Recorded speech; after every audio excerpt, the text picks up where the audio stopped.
Over the years, Kingdom Hearts has had some epic moments. From the Thousand Heartless battle in Kingdom Hearts 2 to the final battle in Birth by Sleep, I can't show every scene that I've loved throughout the series, but I can definitely show you my favourites. This is my top 5 favourite cutscenes in the Kingdom Hearts series.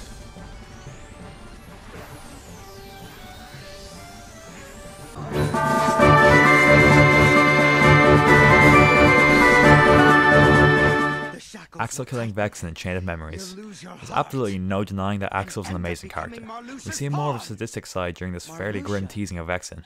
It's such a spectacle to see the cool and calculating man be reduced to a battling coward in a matter of seconds by Axel. To see him begging for his life while slightly unnerving is not a scene that I'll soon forget. It also gives us an interesting look into the psyche of nobodies. Nobodies don't have hearts and therefore shouldn't have emotion, but we see Vexen become terrified and beg for mercy when confronted by Axel.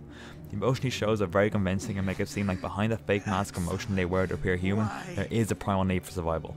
Very few of the organization's other members showed such fear or remorse from dying. The first to come to mind who did are Demyx and Larxene. While Larxene just seemed to not like getting beaten due to her pride, Demyx just seemed terrified that his existence was ending. You could argue Xemnas showed a want for survival too, but I have a different video planned to explain that. Anyway, back on topic. The look we get into the minds of the nobodies, along with the perfect payoff at the end as Axel kills Vexen with a snap of his fingers, makes this scene one of my favourite in the whole series.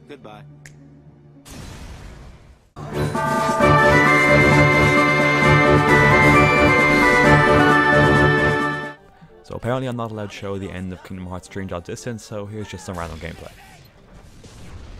Ligonier Keyblade in Dream Drop Distance. There really isn't much explaining to be done here. Aside from the fact that the unveiling of Riku being the master and not Sora was badass, this scene just works. It feels like this is the end of the game, that what needs to be done has been done.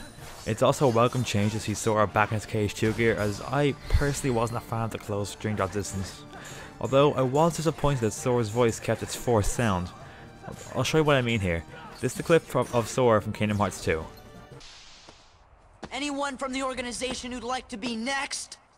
Does anyone else feel the voice sounds kind of forced in Dream Drop Distance?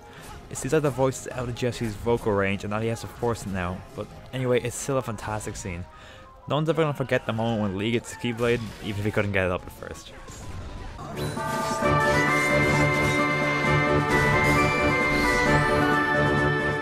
glad I got to meet you.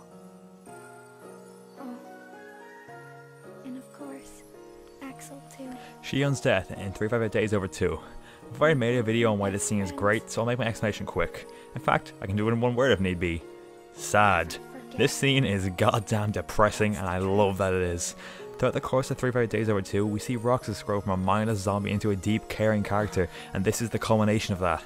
We see Roxas holding Shionne in her arms as she turns to freaking crystal, which was such a sight to see. While I myself didn't, many people have told stories of them crying at this scene, and I can see why. You grow attached to the characters over the course of the game, and to see them in such a traumatic situation really hits hard in the feels department.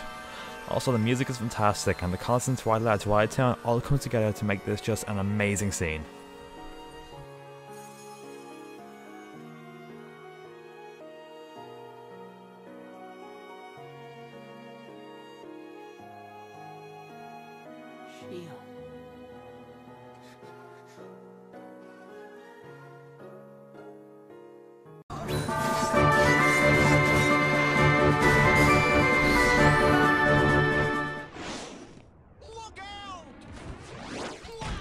Mickey's anger in Kingdom Hearts 2.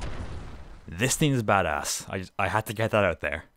It's amazing to see that calm and collected Mickey just lose his shit. Throughout the games, Mickey always had some plan set and nothing seemed to go wrong for him. Even when the world was on the brink of disaster in Kingdom Hearts 1, Mickey was still ready in the World of Darkness with the Kingdom Key D to save the day at the last moment. But for pretty much the first time ever from what we've seen from Mickey, something goes wrong. Something goes very wrong. Goofy is seemingly killed and he died protecting the king. Mickey's face alone in the scene should make you know that messing with Mickey's friends is a horrible idea. The scene changed my entire outlook on the character of Mickey. I knew that I liked and enjoyed the character, but I never thought I would consider him a badass. But seeing him squeeze his adorable little fist and throw his coat off him really just blew me away. Along with the fact that he's already been established as a great fighter, you just know that Mickey's gonna kick some ass when you see him throw off that coat and run towards the enemy.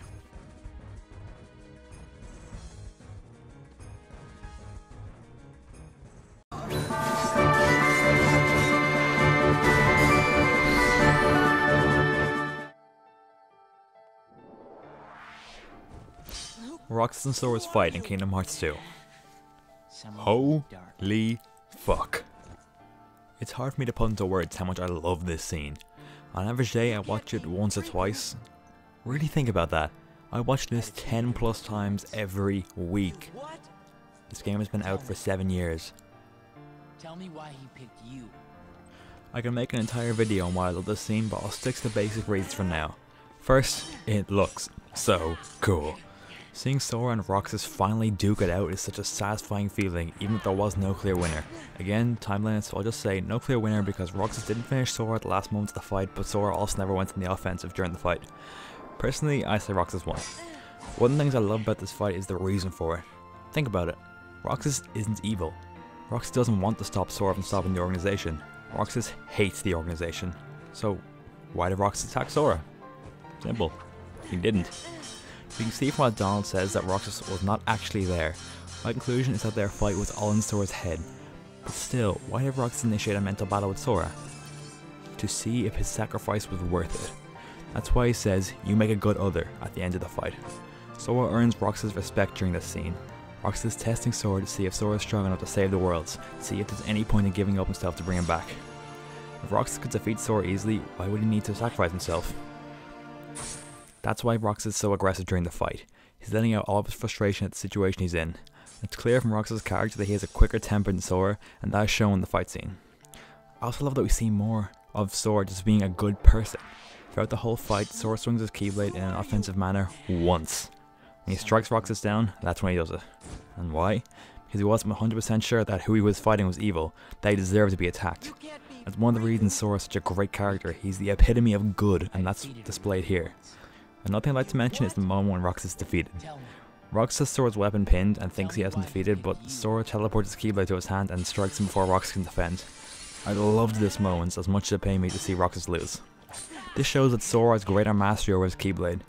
Both Roxas and Sora are self-taught wielders, but Sora has been around other wielders before.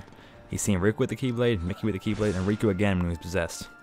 Due to his greater knowledge and understanding over how the Keyblade works, Sora was able to overcome Roxas. Another part of the scene that I love is the dialogue between Sora and Roxas. You can hear Roxas' frustration when he says, "Why? Why did he pick you?" The he's referring to being Ansem the Wise. This shows that even though Roxas willingly gave himself up to Sora, he's still bitter over his existence ending. Another perfect moment is when Roxas realized why Sora was picked. Seeing Sora surrounded by the image of his friends makes Roxas realize that alone they are nearly equal, but Sora has friends to make him stronger. Alone, Sora's heart is not that powerful. It's especially susceptible to darkness, and it's been shown multiple times throughout the series.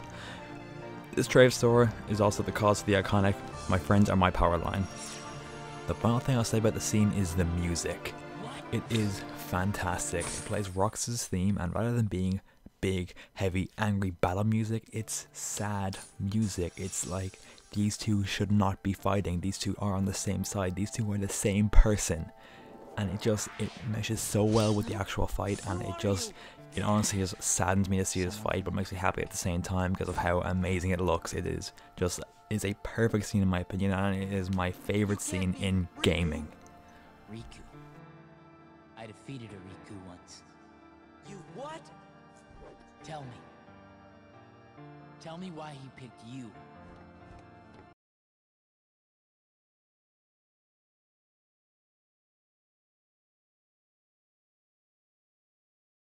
I could go on so much more about the scene, but I'll finish up here. This has been my top 5 favorite cutscenes, and I hope you enjoyed the video.